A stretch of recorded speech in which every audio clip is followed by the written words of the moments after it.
Le garçon voulait seulement boire du yaourt, mais il a été arrêté par son père. Son père l'a aussi averti de ne pas toucher ce qu'il avait mangé. Le garçon était très triste, mais il ne savait pas que son père essayait en fait de le protéger.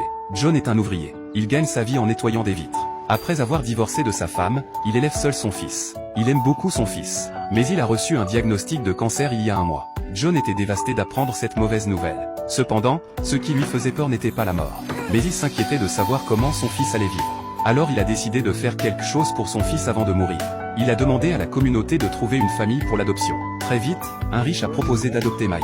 Cet homme possède non seulement un domaine mais aussi une villa. Après une conversation, John a découvert qu'ils aiment beaucoup les enfants. Et le riche a dit qu'il aimait beaucoup Mike. Quand John a décidé de confier Mike à eux, l'homme riche a dit qu'il avait aussi un fils. Et il pense que son fils aimerait aussi Mike. En apprenant cela, John a refusé qu'ils adoptent Mike, parce qu'il craignait que Mike soit traité injustement. John est rentré chez lui avec son fils. En regardant son jeune fils, John était très triste, mais son état empirait. Même boire de l'eau était difficile pour lui. Pour pouvoir laisser de l'argent à son fils, John a enduré la douleur pour travailler. Cependant, la douleur physique était insupportable. Il ne faisait qu'une petite pause, mais le patron pensait qu'il se reposait trop. Non seulement il a réduit de moitié son salaire, mais il l'a aussi renvoyé. Dans les jours suivants, il passait chaque jour avec son fils, voir le sourire sur le visage de son fils. Il souhaitait que le temps s'arrête à cet instant. La maladie continuait de le tourmenter. Mike a remarqué que quelque chose n'allait pas avec son père. Il lui a apporté un verre d'eau, pensant que cela pourrait aider son père à aller mieux.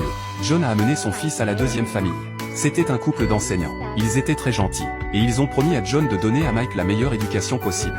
Mais Mike était attiré par un ours en peluche. Le maître de maison lui a immédiatement donné l'ours en peluche. Il semblait aimer beaucoup les enfants. Ils avaient même préparé un berceau pour accueillir Mike. John était satisfait. Mais quand ils sont partis, ils ont été arrêtés.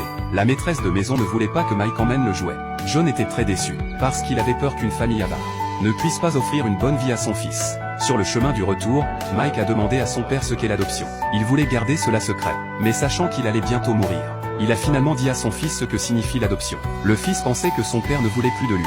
Il a supplié son père de ne pas l'abandonner, mais il espérait aussi pouvoir rester avec son fils. De retour à la maison, Mike a commencé à se comporter mal.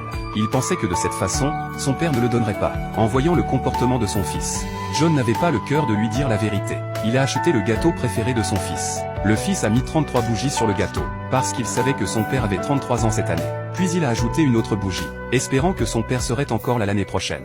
John a retenu ses larmes en prenant les bougies. Mais le fils ne savait pas que aujourd'hui était le dernier anniversaire de son père.